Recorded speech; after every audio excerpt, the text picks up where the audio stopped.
Mengulas soal potensi Presiden Jokowi menggantikan Megawati Soekarno Putri sebagai Ketua Umum PD Perjuangan, kita akan bahas bersama dengan Sekjen PD Perjuangan, Hasto Kristianto, dan juga Direktur Eksekutif Indikator Politik Indonesia, Burhanuddin Muhtadi. Selamat sore, Mas Hasto, Mas Burhan. Selamat sore, Mas Ibrahim. Sore, Mas Burhan. Mas Hasto. Baik, Mas Hasto, opini yang dituliskan Pak Guntur, ini sudah didengar oleh Bu Mega sejauh ini, Mas Hasto? Ya sudah, karena Ibu Mega ini sarapannya membaca koran, melihat berita, dan kemudian melakukan dialektika dalam alam pikir terhadap seluruh Tanggapannya hal gimana, Mas Hasto? yang direnungkan. Ya kalau di situ Ibu Mega kan sosok yang membangun organisasi. Ibu Mega ini sosok yang menghormati bagaimana kultur partai dibangun. Kalau terkait dengan Ketua Umum PD Perjuangan, kami sudah punya mekanisme yang mantap, yang sudah teruji, bahkan sudah menjadi kultur partai, yaitu melalui kongres, yang mana kedaulatan tertinggi berada di tangan anggota yang disampaikan oleh utusan. Apa yang disampaikan Mas Guntur itu sebagai suatu masukan, tetapi dari arus bawah PD Perjuangan, kesadaran ideologisnya, kesadaran kulturalnya, memang menempatkan emotional bonding yang begitu kuat dengan Ibu Mega. Diibaratkan kalau di Kompas itu ada Pak Yakub Utama yang meletakkan dasar-dasar nilai-nilai organisasi Kompas, membangun kepemimpinan, kelembagaan Kompas, maka di PD Perjuangan itu adalah Ibu Megawati Soekarno Putri. Dan suara arus bawah memang mengingat tahun 2025 ketika Kongres dilakukan itu merupakan suatu periode dengan kepemimpinan baru, diperlukan suatu kekuatan penopang yang kuat dan efektif, yang punya pengalaman banyak untuk mengawal pemerintahan baru, dan itu adalah Ibu Megawati Soekarno Putri. Itu dari arus bawah yang kami tangkap. Ya, arus bawah masih menginginkan Ibu Mega menakodai PDIP. Mas Burhan, bagaimana Anda melihat tadi ada beberapa tanggapan Mas Rudi terutama yang cenderung tidak menolak. Mas Hasto juga sebagai masukan itu ya, diserap sebagai masukan. Bagaimana Anda melihat munculnya wacana nama Presiden Jokowi menggantikan Bu Mega, Mas Burhan? Jadi yang menarik dari usulan mengenai Pak Jokowi menjadi calon Ketua Umum PD Perjuangan pasca 2024 itu adalah dari pengusulnya. Jadi pengusulnya adalah Mas Guntur Soekarno Putra, yang kita tahu adalah abang dari Ibu Mega. Nah, ketika Mas Guntur yang menyampaikan usulan ini, maka bisa ditafsirkan banyak hal. Pertama, Mas Guntur percaya bahwa PD Perjuangan bisa dipegang oleh ketua umum yang tidak berdarah biologis Soekarno. Yang penting adalah punya komitmen ideologis melanjutkan pemikiran Soekarno. Karena yang bicara ini adalah abangnya Ibu Mega. Belum tentu disepakati oleh banyak elemen di PD Perjuangan, tetapi paling tidak menjadi diskusi publik yang menarik. Itu yang pertama. Yang kedua, yang menarik pula untuk kita bisa eksplor adalah Mas Guntur mengatakan pasca 2024. Karena saya yakin beliau juga paham kebutuhan jangka pendek dan prioritas PD Perjuangan adalah memenangkan 2024 agar bisa mencetak hat-trick baik di Pilpres dan Pileg. Dan karenanya pada dasarnya sesuai gitu ya dengan agenda partai ya Mas Hasto, karena kongresnya kan dilakukan setahun setelah pemilu. Tapi lagi-lagi menurut saya kita harus hitung gitu ya, apa pertimbangan atau tujuan kalau misalnya Pak Jokowi diusulkan sebagai ketua umum. Karena bagaimanapun banyak perspektif yang bisa dipakai. Satu, apakah tujuannya semata-mata elektoral? Kalau iya, 2025 Kongres, pemilunya masih 2029. Baik, Mas Burhan, maaf saya potong nih sedikit. Kalau misalkan ada yang membaca, ini buat ngunci nih Jokowi untuk menegaskan positioningnya mendukung PDIP di pemilu ini dan tentunya Ganjar Pranowo. Apakah ini bisa dianggap makna ke sana, Mas Burhan? Ya, namanya spekulasi ya bisa aja, Mas. Ya, tetapi pertanyaan saya, kalau ngunci sepanjang belum mendapatkan mandat dari peserta Kongres PD Perjuangan, apa dong yang dikunci? Apakah hanya sekedar janji-janji atau PHP gitu ya? Dan kalau misalnya hanya sekedar itu, pertanyaannya apakah Pak Jokowi tergoda? Ini kan jangan-jangan beliau masih seperti sekarang, belum oleh sebagian kalangan dianggap belum sepenuhnya mendukung calon yang diusung oleh PD Perjuangan. Jadi menurut saya banyak hal lah yang kita bisa diskusikan dari usulan Mas Guntur, tetapi tafsiran bahwa itu bisa diartikan supaya Pak Jokowi lebih all out membantu PD Perjuangan sangat masuk akal. Apalagi jangan lupa Mas Guntur menulis opini di Kompas kan setelah Kaisang jadi ketua umum PSI. Jadi sangat mungkin lah ditafsirkan ke situ. Tetapi poinnya adalah tadi tujuannya apa menjadikan Pak Jokowi sebagai ketua umum. Karena Baik. kalau dari sisi internal PD Perjuangan, kepemimpinan Ibu Mega kan sudah mampu mengikat dari sisi loyalitas, soliditas. Jangan lupa loh ya, sebelum Ibu Mega jadi ketua umum PD Perjuangan, PD itu partai yang paling sering terjadi konflik. Nah, pertanyaannya, apa kebutuhan untuk menjadikan Pak Jokowi sebagai ketua umum?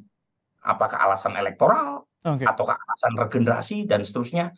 Itu yang harus didiskusikan juga, bukan semata-mata siapa yang jadi tetap apa alasannya. Mas Hasto, tadi kalau misalkan soal politisnya ditangkap dari pernyataan Mas Burhan, bagaimana? Kalau misalkan mencerna isu ini dari PDIP seperti apa? Apakah juga bisa berdampak bagi elektoralnya PDIP di pemilu ini, Mas Hasto?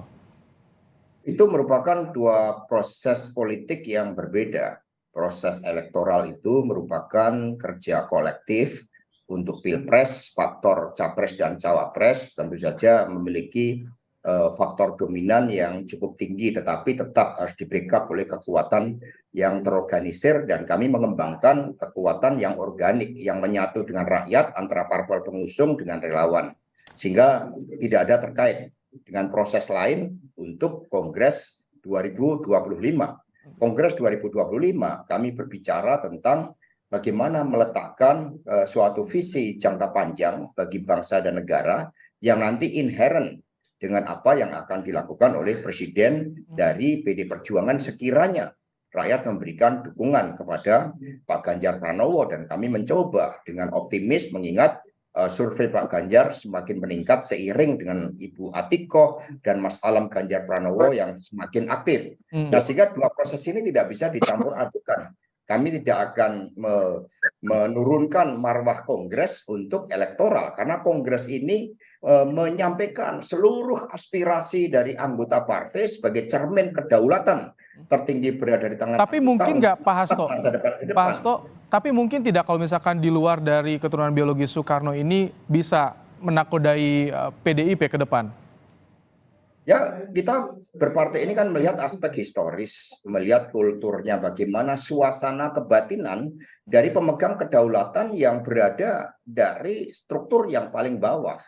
Maka nanti kami kirim namanya utusan yang dipilih secara demokratis dari bawah, sehingga dari aspek kultur, dari kesadaran yang dibangun untuk organisasi PD Perjuangan menempatkan keluarga Bung Karno, eksekutif, presiden, boleh dari keluarga bukan Bung Karno, tetapi yang terkait dengan partai di dalam membumikan seluruh gagasan-gagasan pemikiran Bung Karno, terlebih akibat desoekarnoisasi yang berlangsung selama 32 tahun, yang membuat bangsa kita mundur ke belakang bukan maju, ketinggalan dari Singapura, ketinggalan dari Malaysia. Diperlukan konsistensi di dalam ikatan dengan keluarga Bung Karno, khususnya Ibu Megawati Soekarno Putri. Baru nanti ada masa transisi. Dengan demikian kondisi politik ke depan adalah pemerintahan baru, diperlukan suatu transisi, sehingga kira-kira di tengahnya itulah momentum yang tepat bagi Ibu Megawati Soekarno Putri di dalam menyiapkan calon pemimpin yang akan menggantikan beliau, dan itu diberikan oleh Kongres. Baik, Mas Burhan, tadi kalau penerusnya masih dari keluarga Bung Karno, tapi Pak Guntur ini menjelaskan soal faktor usia dan juga Jokowi bisa jadi sebagai anak ideologis dari proklamator dari Soekarno. Bagaimana? Apakah ini cukup meyakinkan untuk meyakinkan PD Perjuangan sendiri, Mas Burhan, tulisan Pak Guntur ini? Ya, jadi tadi saya sebut ya soal tafsir atau spekulasi politik berkaitan dengan motif atau tujuan munculnya usulan Pak Jokowi sebagai ketua umum PD Perjuangan itu debatable. Kita nggak bisa menyalahkan orang punya opini. Ya, opini itu gratisan, fakta itu suci. Nah, kalau bicara soal fakta, usulan itu datang dari putra sulung Soekarno, kakanda dari Ibu Mega sendiri. Nah, yang menarik, karena diusulkan oleh putra sulung Soekarno dan sekaligus kakak dari ketua umum sekarang Ibu Mega, ini fakta ya, karena tulisan itu kan ditulis oleh Mas Guntur, maka orang bisa menafsirkan bahwa putra sulung sendiri membuka opsi, membuka pintu. Kalau misalnya PDI Perjuangan bisa dipimpin oleh mereka yang bukan berasal dari keturunan langsung Soekarno. Dalam hal ini, beliau menyebut nama Pak Jokowi. Yang kedua, beliau juga menyebut faktor usia terkait dengan regenerasi di PDI Perjuangan pasca Ibu Mega. Nah, menurut saya sih idenya menarik, tetapi lagi-lagi yang punya mandat adalah peserta Kongres PDI Perjuangan. Kalau misalnya peserta Kongres PDI Perjuangan masih menganggap bahwa keturunan biologis Soekarno itu tidak bisa ya diabaikan dalam konteks regenerasi pasca Ibu Mega, ya itu bagian dari pilihan PDI Perjuangan yang kita harus hormati.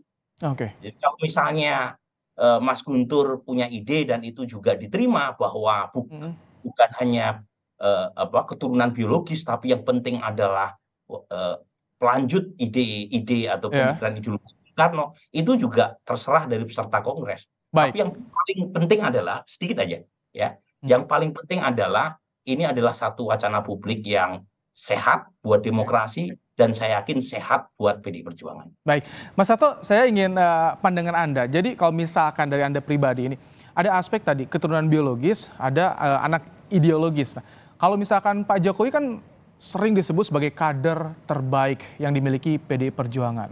Apakah ini stratanya bisa di atas, lebih diutamakan nanti dibanding ketimbang soal aspek biologis, Mas Hasto?